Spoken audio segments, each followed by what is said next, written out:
Darnold Sunday. Bad game or bad sign? I mean, I hate to say it, but I think it's a bad sign. I was one who held out hope and kind of thought that the big game thing, we made too much of it for Sam Darnold, but it's hard to continue to deny the thing that keeps happening. The 2 games against the Rams last year, and of course, the late game against the Lions last year, and then this is the first kind of really major opportunity. We hyped it up all week. This is Sam Darnold's chance, and he didn't throw 1 or 2. He threw 4 interceptions. Like, the fact that the Seahawks defense was so good that he still had a chance at the end and almost led them on a game-winning drive. So, like, he's still very good, but the idea that he's raised to that level of play that his numbers suggest that he is, that still is. You don't want to do the LeBron with interceptions. Not 1, not 2, not 3. If nothing else, the Rams are in his head, right? I mean, it certainly looks like the Rams. That's what I was going to say. There's sometimes you just get bad matchups. Teams just play you well. I know for us it was the Chargers. Like Peyton would have bad days against some of those. Sometimes they just get your number and it just goes that way. They'll play again in the regular season. Next one, J-Mac. Bad game or bad sign for J.J. McCarthy on Sunday? I'm going bad sign on J.J. McCarthy. And I know he hasn't played a ton of football,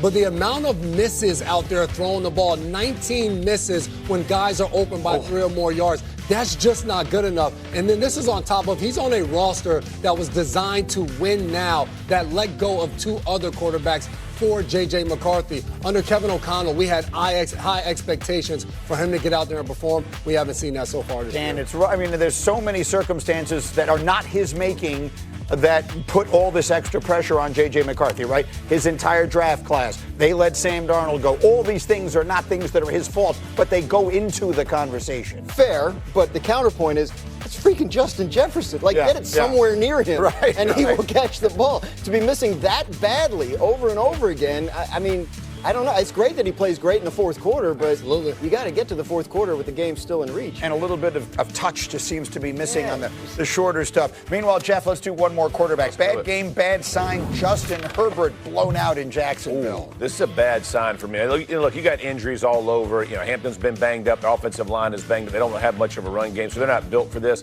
But the Jags had 30 first downs. I don't even think Justin Herbert played 30 plays. Like, that's a bad sign. Like, that's just a beatdown of epic performance. And I hate it for them because we had such high expectations. They started fast, but the injuries have obviously shown themselves, and that's not pretty. If you see the standings as we speak right now, the Chargers would be in the playoffs should the season have ended after this weekend.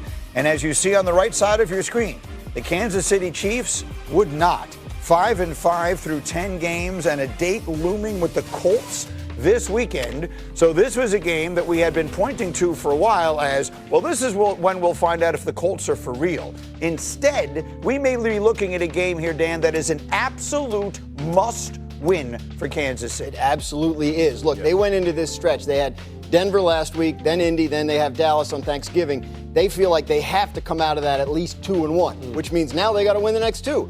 And in Denver, I was there on Sunday. I had the sideline duty for the radio broadcast, and Denver was better than they are. Denver's better than they are. They were the better team. The 2025 Broncos are better than the 2025 Chiefs, and it looked that way for almost the entire game. Still, I'm standing there on the Broncos sideline at the end, and nobody was exhaling until that ball went through the uprights because there's still that's Mahomes over there. Yeah. That's Mahomes and Andy. The problem is those guys aren't doing what they're supposed to do. The Chiefs were 11-0 in one-score games last year. They're 0-5 in one-score games this year. That's regression to the mean. We expect that from any team. The problem is the Chiefs are not supposed to be just any team. Right. They are supposed to be the team that, in a close game, they have the difference makers. Yeah. Patrick Mahomes is going to do something incredible. Andy Reid's going to draw up something incredible. Chris Jones is going to finish it off with a big sack.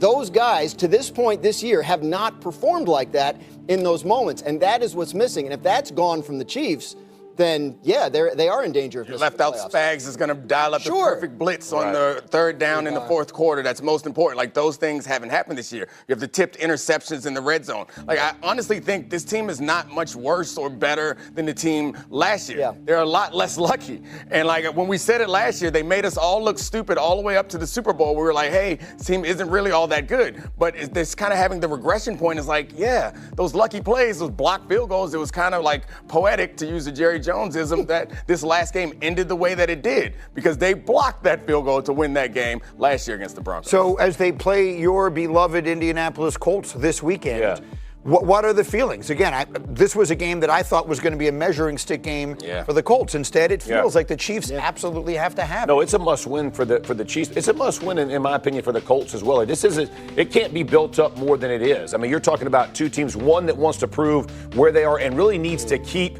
pace with the Patriots, right? Like understanding that whoever gets home field, that matters, right? And so for the Colts, playing there in Lucas Oil will matter. What you saw from the Chiefs, this didn't just happen. Like this has happened in whether it was Buffalo, whether it's Denver, whether it's Philly. Like the Chiefs, they don't take leads anymore, and they can't run the ball. Their offensive line gets pushed around at times. Every quarterback's kryptonite is pressure, and Mahomes has gotten a lot of pressure. And I'm just telling you, they're as good as their defense is. Their defense isn't as good as the other people's defenses now, and that's a problem.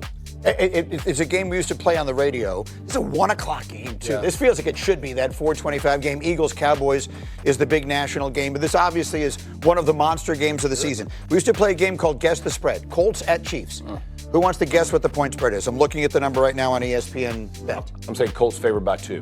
Yeah, by 3, Colts. Oh, I would say 1.5. Kansas City is a 3.5-point favorite. What? The Chiefs are a 3.5-point home favorite against the 8-2 Colts. Are they still the Super Bowl favorites too? The Chiefs, they fell from being the first favorite, I believe, to third after Sunday. We had Fortenbaugh here on Friday talking about why were the Chiefs favored in Denver, and the point is, like, if they weren't, then all the money would be on the Chiefs because the public still perceives them the same way. Yeah. And I think to some extent, some of their opponents still perceive them that way as well. But we're having weekly evidence that maybe they're not quite the same. And I feel like last year in that Super Bowl game, I think for the rest of the NFL, you looked at the Chiefs a little bit different when you watch what the Eagles did to them and completely dismantled them. And now we're watching a Chiefs team that's just not making the plays. Rashee Rice dropping the ball, Travis Kelce dropping the ball, Mahomes missing 2 open guys to start the game and the on deep interception passes. So it just looks like a different team this year. I mean, I think teams are looking at them slightly differently, but they're still the Chiefs. I guarantee you that everybody's rooting for the Colts this week. Ain't no The doubt. whole AFC is like, everybody. Please get them out of the playoffs. Please keep them out of the And I playoffs. have no question about that. But look,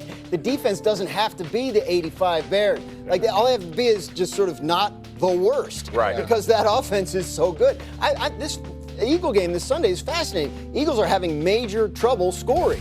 And I think, we'll see. I mean, the Eagles will be favorites and deservedly so. They are. But if the Cowboys can put up 33 on them, then I would think they got a chance to win. Not winning, but scoring. The Eagles are 3.5-point favorites at Dallas on Sunday. We're going to talk a lot about that game coming up because both teams are interesting. The Cowboys played their way back into interesting last night, and the Eagles want to win every game 13-10.